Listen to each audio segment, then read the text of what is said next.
Kualitas udara di Jakarta saat ini menjadi buah bibir di ruang publik. Angka indeks kualitas udara Jakarta semakin memburuk dalam beberapa hari terakhir. Indeks kualitas udara ibu kota berada di angka 162. Angka kualitas udara tersebut mencatat bahwa saat ini Jakarta masuk dalam kategori kota tidak sehat di dunia. Situs pemantau kualitas udara IQR mencatat kualitas udara kota besar di dunia. Jakarta sempat menduduki peringkat ketiga pada Selasa siang tadi. Nilai indeks kualitas udara ibu kota Selasa siang ini tercatat lebih buruk dibanding hari kemarin. Pada Senin 14 Agustus kemarin, indeks kualitas udara Jakarta berada di angka 152. Situs pemantau kualitas udara IQR merekomendasikan masyarakat untuk menggunakan masker.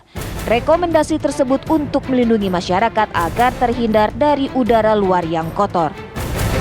Kementerian Lingkungan Hidup dan Kehutanan mengarahkan kecurigaan ke pabrik-pabrik di sekitar Jakarta yang menjadi pemicu polusi udara. Direktur Jenderal Penegakan Hukum Kementerian Lingkungan Hidup dan Kehutanan, Rasio Ridosani, Senin kemarin mengungkapkan saat ini sejumlah pabrik di wilayah penyangga ibu kota yang terindikasi melakukan pelanggaran baik pembuangan limbah, pencemaran air, hingga pencemaran udara tengah diselidiki.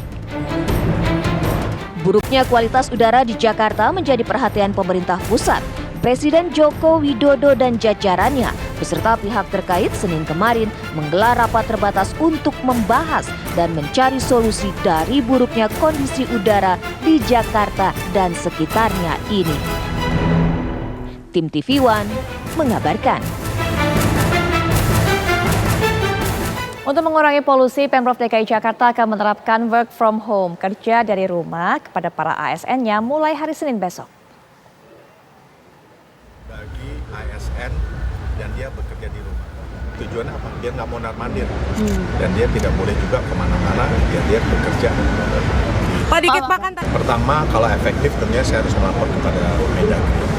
Kalau dalam kurun waktu tidak sampai 21 Oktober tidak efektif, misalnya karyawan yang ASN yang work from home di rumah tidak disiplin, saya kembalikan. Pengawasannya ini gampang. Jadi saya minta kepada atasan langsung, dia misal jam 10, jam 2, jam 4 telepon, V-call. Kamu ada di mana? Di rumah, coba lihat rumahnya kan bisa. Dan dikasih PR kerja yang banyak. Nggak ada, kalau yang pelayanannya silakan rumah sakit, sekolah kan tetap. Bagaimana dengan polusi di ibu kota? Pada hari ini sesuai dengan catatan dari alat pengamat polusi. Nah, ini rekan kami Adia Anwari berada di Bundaran HI dan juga akan mengabarkan untuk Anda. Silakan Adia.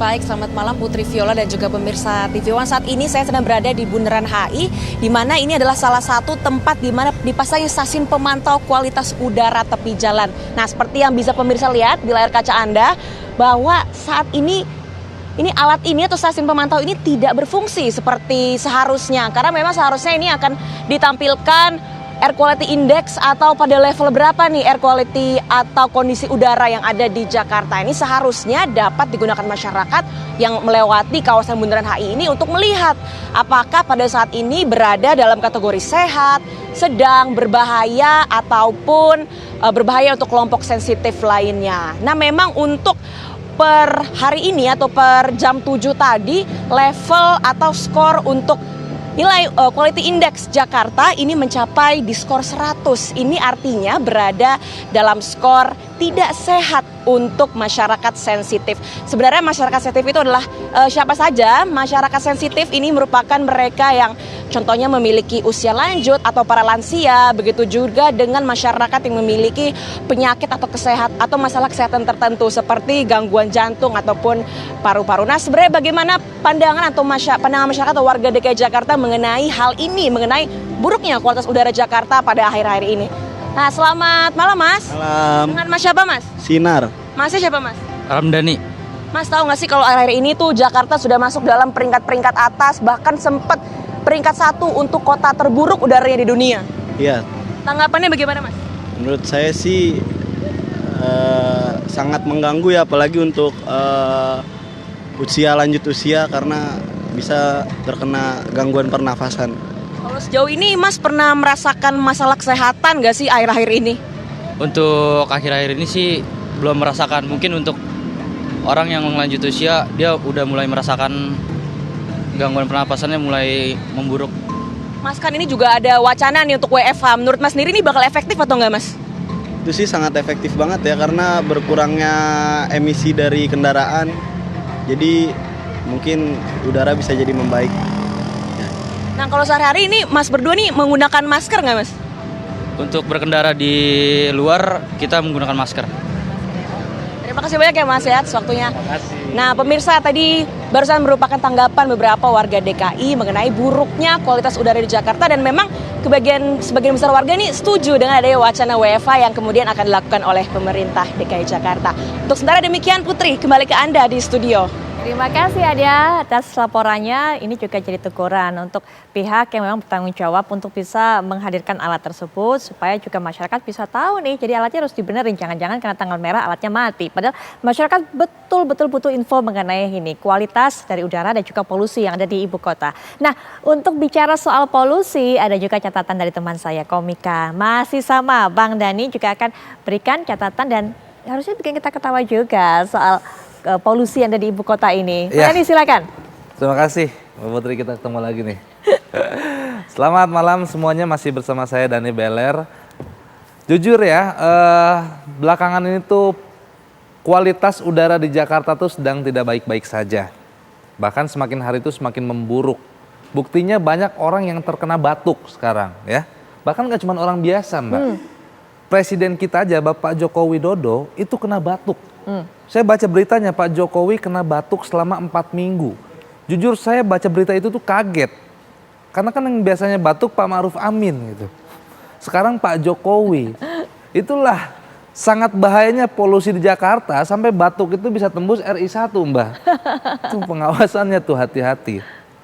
Dan banyak konten-konten kreator yang membuat video tentang perbandingan kualitas udara di Jakarta dengan kualitas udara di Bali. Sering lihat nggak Mbak Putri ya di TikTok ya. Jadi ada orang naik pesawat, pas di ketinggian direkam di kacanya tuh. Betul. Kualitas udara di Jakarta versus kualitas udara di Bali. Itu kelihatan tuh bedanya.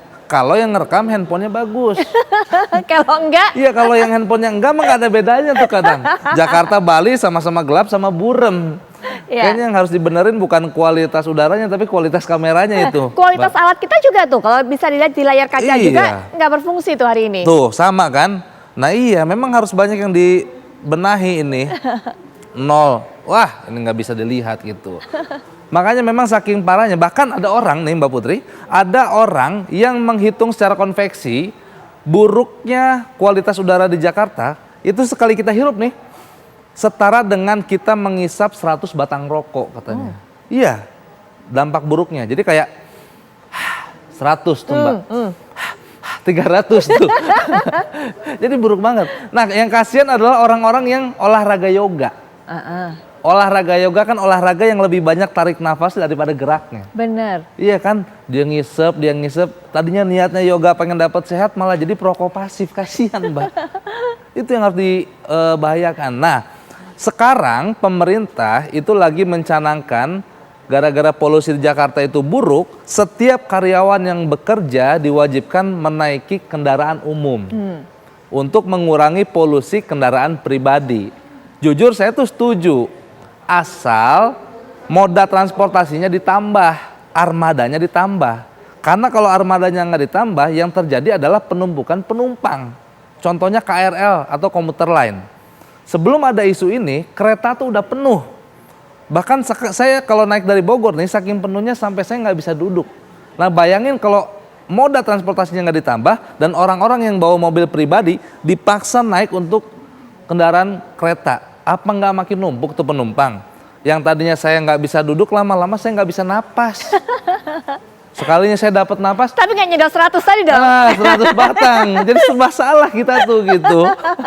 Lalu ada pertanyaan lagi tadi Mbak Putri. Apakah polusi di Jakarta ini WFH solusinya? Iya. Kalau menurut saya sebetulnya setuju dan tidak setuju gitu. Setuju untuk mengurangi emisi polusi di Jakarta. Nggak setujunya kadang rasa jenuh. Saya tuh nggak siap kalau harus karantina di rumah lagi. Yang saya nggak siap tuh bikin kopi dalgona. Ya, bikin kopi dalgona lama itu setengah jam. Wah, pegel itu. Kadang kita kalau di karantina, ya kan, waktu karantina bengong dikit bikin podcast kan, Mbak.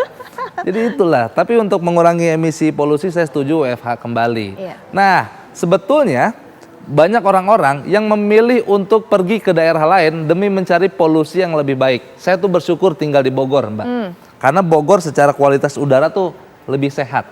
Karena Bogor kalau dilihat dari Google Earth itu semuanya hijau. Oke. Walaupun sebagian hijau karena pohon, sebagian hijau karena driver ojek. Tapi tetap hijau gitu. Itu ya.